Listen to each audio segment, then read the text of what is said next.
پشاور پاکستان کا سب سے پرانا شہر ہے اور اس شہر کے قدیم در و دیوار کئی مذاہب، قوموں اور تہذیبوں کے ٹکراؤ اور ملاپ کے قصے کہانیاں سناتے ہیں۔ لیکن جب جدید پشاور کی تاریخ لکھی جائے گی، وہ یہاں کی عیسائی کمیونٹی کے ذکر کے بغیر نامکمل ہوگی۔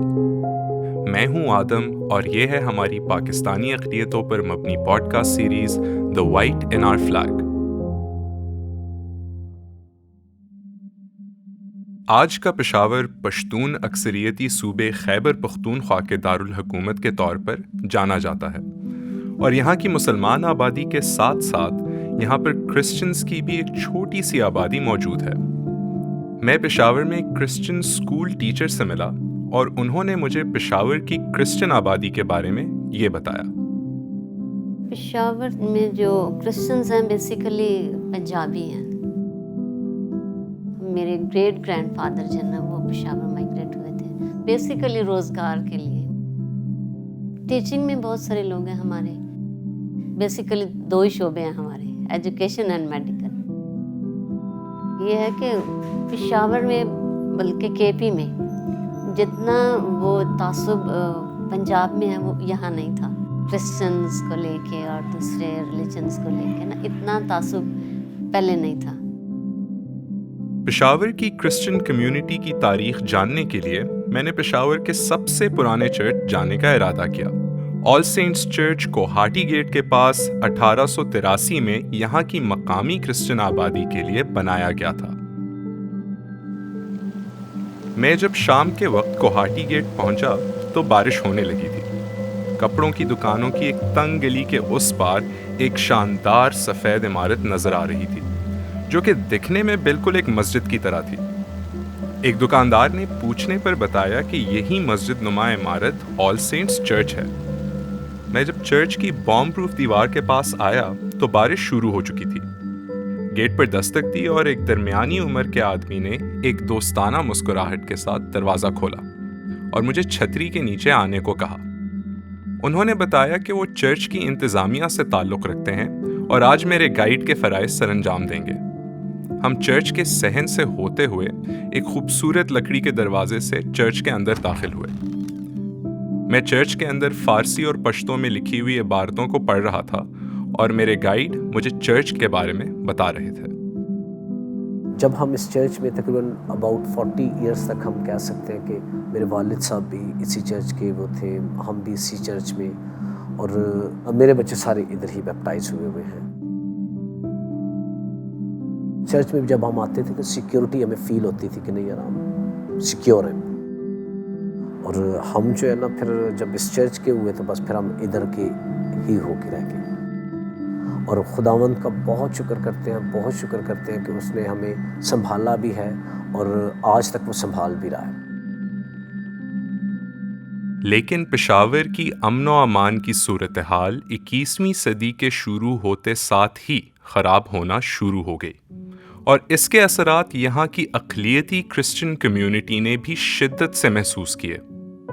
میں ان اسکول ٹیچر کے ڈرائنگ روم میں بیٹھا ہوا تھا۔ چائے پیتے ہوئے میں نے ان سے پوچھا کہ ان کو پشاور کے حالات خراب ہونے کا احساس کب ہوا۔ میرے ہسبینڈ ہائی اسکول کے پرنسپل تھے۔ یہ 2011 یا 12 میں شاید۔ تو ایک دفعہ ہمارے ساتھ ایسا ہوا تھا کہ کسی نے لیٹر لکھا، پمفلٹ، تو اسکول کے باہر لگا دیا کہ یہ تو یوزلی جو یوز کرتے ہیں ورڈ کرسچنز کے لیے کہ یہ کیسے ہمارے ہیڈ کا ایک انسٹیٹیوٹ کا ہیڈ جو ہے وہ نہیں ہو سکتا یہ۔ تو ہم نے اس کو اتنا زیادہ ہائی لائٹ نہیں کیا، بلکہ ان کے مسلم فرینڈس نے کہا کہ آپ اس کو زیادہ ہائی لائٹ نہیں کریں۔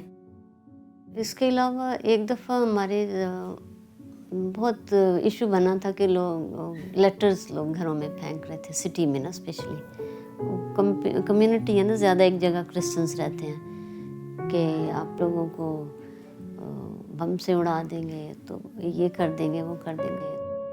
بارش کافی تیز ہو چکی تھی۔ میرے گائیڈ نے مجھے بارش ختم ہونے تک چرچ میں رہنے کا مشورہ دیا۔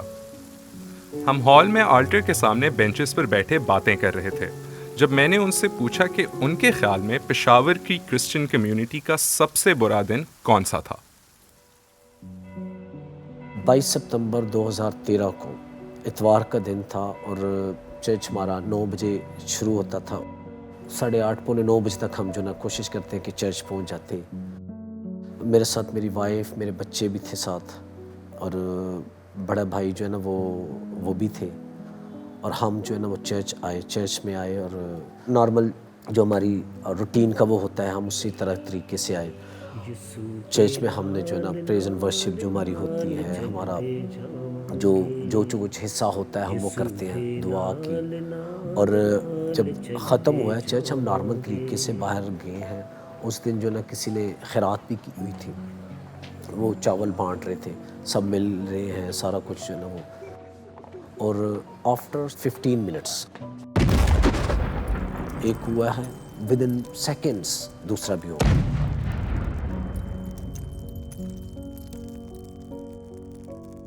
تو اس وقت جو نا میں نے دیکھا سارا دھواں، خاموشی بالکل ہو گئی ہے، اور میں بھی پریشان کہ ہو کیا گیا ہے۔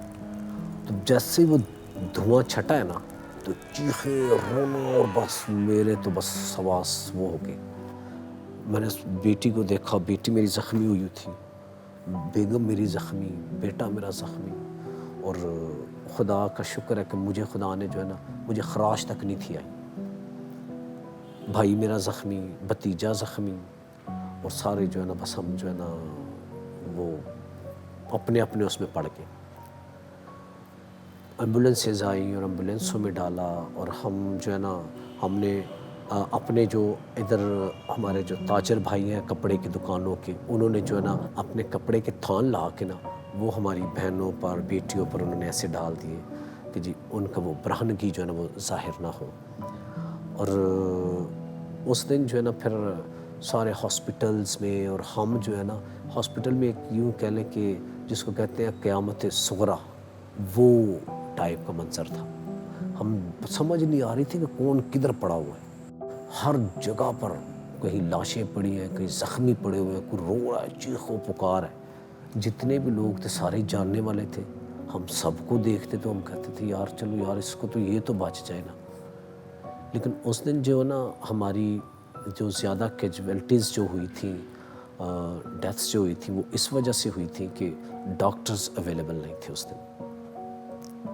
اگر ڈاکٹرز اویلیبل ہوتے، ہمارے سارا کچھ وہ ہوتا تو اتنے لوگ ہمارے شہید نہ ہوتے۔ بیٹی میری ادھر ہی تھی ہاسپٹل میں، بس کچھ ایسا ٹریٹمنٹ نہیں ہو رہی تھی، مل نہیں رہی تھی، بس پھر ظاہری بات ہے جو خداوند کی مرضی تھی پھر اس نے لے لیا۔ میں نے کہا بس ٹھیک ہے خداوند تو نے دیا، تو نے لے لیا، بس تیرا ہی نام مبارک ہے۔ میری بیٹی 6 ایئرس کی تھی اس وقت، اور ابھی آج اگر وہ ہوتی تو میری بیٹی 12 سال کی ہوتی۔ 2013 میں آل سینٹس چرچ پر ہونے والا حملہ پاکستان کی تاریخ میں کرسچن کمیونٹی پر ہونے والا سب سے جان لیوا حملہ تھا، جس میں 127 بچوں، بڑوں اور بزرگوں نے اپنی جانیں کھوئیں، اور اس کا اثر کسی نہ کسی طرح پشاور کی تمام کرسچن کمیونٹی پر پڑا۔ بس لاسٹ ہوا ہے، ایک ہوا ہے، تو اس وقت تو میں کھڑی تھی، ٹھیک تھی میں، ایک اور ہوا تب میں شاید گری ہوں۔ تو علیحدہ چونکہ کھڑے تھے، میرے ہسبینڈ ایک اپنے ایج کے گروپ کے ساتھ، بیٹا میرا اپنے فرینڈس کے ساتھ کھڑا تھا، بیٹی میری میرے ساتھ تھی۔ تو بس بیٹی گری ہے، میں بھی گری ہوں، بیٹی گری ہے، بیٹی نے مجھے آواز دی ہے کہ ایسے اسکریمنگ نہیں، شی واز اسکریمنگ، تو کہتی ماما، تو میں نے اٹھی ہوں، ظاہر ہے ماما بچہ کہے گا تو ماں پکڑنے کے لیے اٹھے گی، تو بس میں نے کوشش کی ہے، میں نے کہا بس خیر ہے مجھے تو کچھ نہیں ہے، تو اٹھی ہوں، تو بس پھر میں دوبارہ گر گئی ہوں کیونکہ لیگ میری بروکن تھی، گھٹنے سے اوپر ہڈی ٹوٹی تھی نا یہ، تو بس پھر میں نہیں اٹھ سکی۔ پھر ایسے آ رہی ایمبولینسز آ رہی ہیں، اٹھا رہے ہیں لوگ، جا رہے ہیں ہاسپٹلس میں بھی ورسٹ کنڈیشن تھی، ڈاکٹرز نہیں تھے،